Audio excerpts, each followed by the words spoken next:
بە بۆنەی ساڵی نوێ خوێندن ویسمان پەیامێک بڵاو بکەینەوە بە ناوی چەند دەستە و ڕێکخراوێکی مامۆستایان. بێگومان ساڵی نوێ خوێندن بۆنەیەکی پیرۆزە، بۆنەیەکی پەروەردەیە، بۆنەیەکە پەیوەندی بە بواری پەروەردە و بە مامۆستایانەوە هەیە. حەزمان لێبوو پەیامەکە لە بەرامبەر پەرلەمانی کوردستان بخوێنینەوە.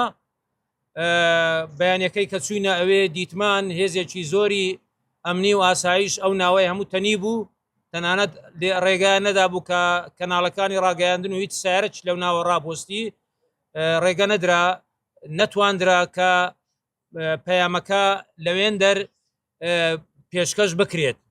بۆیە هاتین لێرە لە شوێنێکی شاری هەولێر، هەموو شاری هەولێر هەموو شوێنەکان بۆ ئێمە وەکو یەکە و پەیامەکەی مەش پەیامێکی پیرۆزە، تەنها بەیان نامەیەکە بە بۆنەی ساڵی نوێ خوێندن ئێستا مامۆستا نەوزاد پێشکەشی دەکات.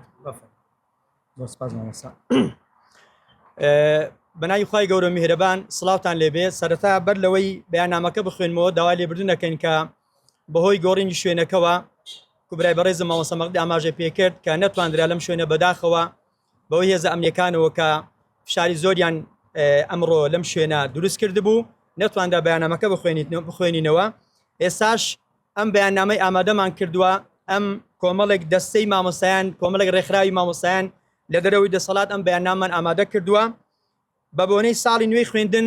پەیامی هەندێک لە دەستە و ڕێکخراوەکانی مامۆستایان لە دەرەوەی دەسەڵات، جەماوەری مامۆستایانی کوردستان، خوشک و برایانی پەروەردەکاری قەدرگران، قوتابی خوێندکارانی خۆشەویست و ئازیز، سەرەتا بە بۆنەی ساڵی نوێی خوێندنی 2025-2026 بە پێویستی دەزانین گەرمترین پیرۆزبایی دڵسۆزانەتان پێشکەش بکەین و هیوادارین ئاسوودەیی و سوودوەرگرتنی هەموو لایەک ئەم ساڵی خوێندن بە شێوەیەکی ڕێک و پێک بەڕێ بکەین. بەداخەوە لەم ئان و ساتە و لەم کاتەدا کە ساڵی نوێی خوێندن دەست پێ دەکات، مامۆستایان موچەی سێ مانگیان وەرنەگرتووە و لەم بۆنەیەدا بەداخەوە و لەم بۆنەیە و بەداخەوە لەم کاتەدا کە ساڵی نوێی خوێندن دەست پێ دەکاتن. ئەم دۆخەی کە مامۆستایان تێکەوتون دۆخێکی نەهەموارە و تەواوی موچەخۆرانی هەرێمی کوردستان بەداخەوە بەم دۆخە سەختە داریات تێدەپەڕن بەهۆی ململانەی نێوان حکوومەتی فیدراڵ و حکوومەتی هەرێم نەتواندراوە موچەی موچەخۆران و فەرمانبەران و مامۆستایان دابین بکرێتن.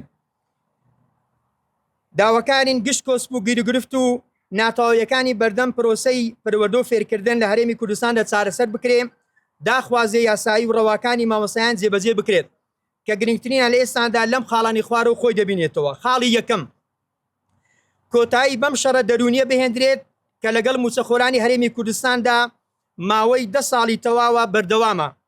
دەسەڵاتدارانی هەرێم، ئێوە خۆتان بە حکوومەت دەزان و ئەم هەرێمەش خاوەنی داهاتێکی زۆری نەوتی نانەوتیە، بۆیە پێویستە ماگانە بە شێوەیەکی ڕێک و پێک موچە دابەش بکرێتن.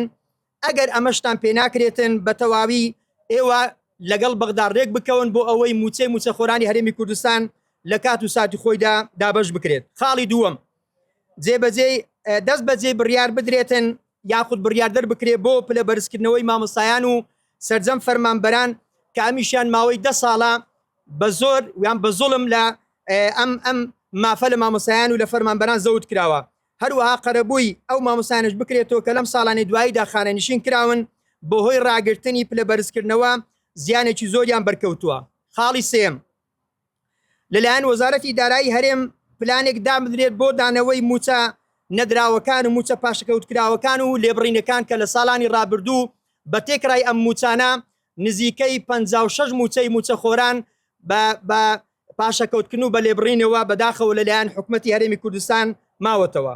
خاڵی چوارم، هەر یاسا و بڕیارێک لەلایەن پەرلەمانیان ئەنجومەنی وەزیرانی عێراق لە بەرژەوەندی مامۆستایان دەربچێت، مامۆستایانی هەرێمیش بگرێتەوە یاخود هەرێمیش جێبەجێی بکاو پێوی پابند بێتن. خاڵی پێنجەم، دوورخستنەوەی دەستێوەردانی هەردوو حزبی دەسەڵاتدار لە کاروباری پەروەردە و ناوەندەکانی خوێندن. خاڵی شەشەم و کۆتایی، بۆ چارەسەرکردنی گرفتی میلاکات دامەزراندین دەرچوانی زانکۆ و پەیمانگاکان لەسەر میلاچی هەمیشەی دەست پێ بکات. هەروەها پێویستە ڕێخستنی میلاچی قوتابخانەکان و گواستنەوەی مامۆستایان لەسەر بنەمای یاسایی بێت و دوور لە دەستێوەردانی حزبی دەسەڵات. ئێمە لەم بۆنەیەدا لە کاتێکدا ئەم داواکاری ڕەوانە دەخەینە ڕوو بەڵێن بە مامۆسایانی خۆشەویست دەدەین کە لە هەموو لایەکمان بەیەکەوە هەموو جۆرە خەباتێکی شارستانی دەگرینە بەر بەگرتبوونەوە و خۆپیشاندان و هەر ڕێکارێکی تری شارستانی و مەدەنی لە پێناوی ماف و ژیانی شایستە بۆ مامۆسایان و پاراستنی ڕۆڵ و شکۆی ڕابەرانی پەروەردە و پێشکەسنی پرۆسەی پەروەردە و فێرکردن لە هەرێمی کوردستان. لەگەڵ ڕێزدا ئەم لایەنانەی کە بەشدارن دەستەی باڵای مامۆسایانی پێشەنگ کۆمەڵ، دەستەی داکۆچیکردن لە مافی مامۆسایان، ڕێکخراوی پیشەیی مامۆسایان هەولێر 29/2025. زۆر سپاس.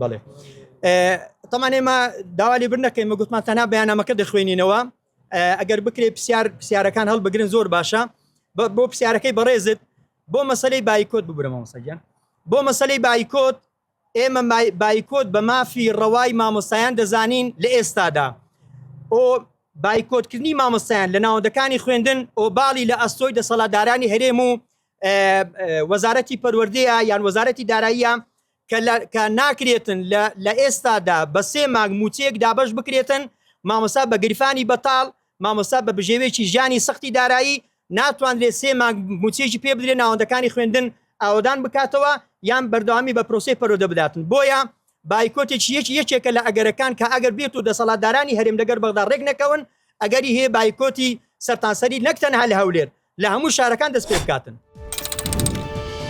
قسەی کۆتایی ڤار دەیکات.